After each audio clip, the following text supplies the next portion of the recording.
the Black Beast. He's Yeah. back. He looks better than ever. He looks like he doesn't have any back issues. Yeah, It he looks looked like good, his man. knee is in great shape. And the Russian old guy, they were making this huge thing, 59 wins, 92% finish rate. He can choke you every which way. And he tried to choke the Black Beast every which way. It just didn't work out. And basically, it wasn't even technique. It's just Derrick Lewis has like a 40-pound advantage on Aleksei, I think Oleinik or whatever his last name was. Yeah, Oleinik. I think they said a 38-pound advantage. So Yeah, and Black Beast cuts weight to make the weight class. So it's like, okay, he's coming in big. He's a big dude. So he survived the onslaught in the second round. Derrick Lewis said, I got to get up out of here. I got to take a massive poop in the back. And he did like an effed up flying knee, Zach, from what I see. And I'm sure you're going to correct me right away. But he threw an effed up flying knee, and then he just started throwing bombs. And I don't want to say that something manifested during this fight, Zach, but I'm going to say that Aleksei manifested this, because if you go back and look at the corners in between the rounds, my man Aleksei was on his back, feet on the cage, getting air. And I was like, you know what? That's pretty innovative. I get it. He's Sean right. O'Malley style. Huh? Sean O'Malley style. That's what he did.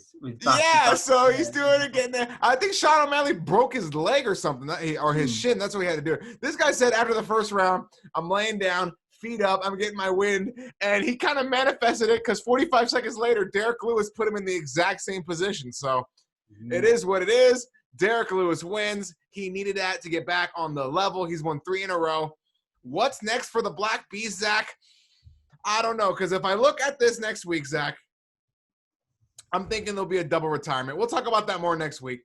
But it's either going to be Francis versus Stipe, no matter what, because DC win or lose is done. So you're looking at Francis versus Stipe, or you're looking at Francis Black Beast 2 for all the marbles, and you put a nice, sweet co-main event and maybe a third co-main event. You know, maybe do a 3-title banger just to make sure Francis gets that rub, and or maybe Curtis Blaydes is in the mix. What do you think? Well, before we get focused on about the future, I want to look back and go on that fight and say from the get-go, both came out swinging to do some serious damage. I mean, it's heavyweight. Yep. You know, Derrick Lewis started off with a mental kick. That would have knocked me out for sure. And they were just going at it like in the clinch. I think in that round, they both got exactly 2 minutes of top control each. And they come into the second round, both of them, to be honest, Oleinik largely knackered. He looked tired. For people who don't know what knackered means, they go a bit of slang. He just looked so tired. And Lewis did as well, but he looked a bit more focused. Yeah, that bit of a weird flying knee didn't quite work, and I think it was a left hook or a right hook. I'm not too sure. Just dropped him, lights out, knocked him out. Derrick Lewis, his balls were probably really hot. That's why he just he just needed that finish. But I think heavyweight division. I think Ngannou, whatever happens, he needs to fight for the title next. And he's proved that and he's shown that. And I think, win or lose, I think Ngannou should fight Stipe. And I think the Black Beast should fight Curtis Blaydes.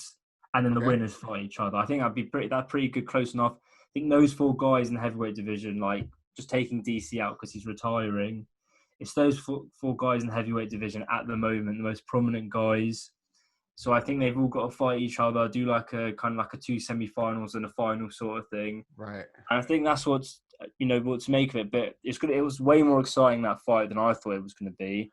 You know, a lot of swinging back and forth. I didn't think Oleinik was going to bring it like that, but he did. And yeah, it was a mental main event, and it's gearing us up for next week.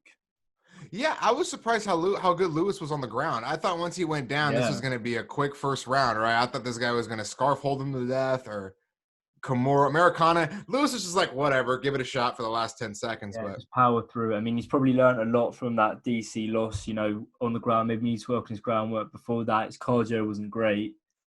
But he's just come through, and he's clearly getting better in all areas. And, you know, good luck to the geezer. I mean, I'm sure he's going to do it. And I think the perfect fight for him would be Blaydes. It's another classic styles match.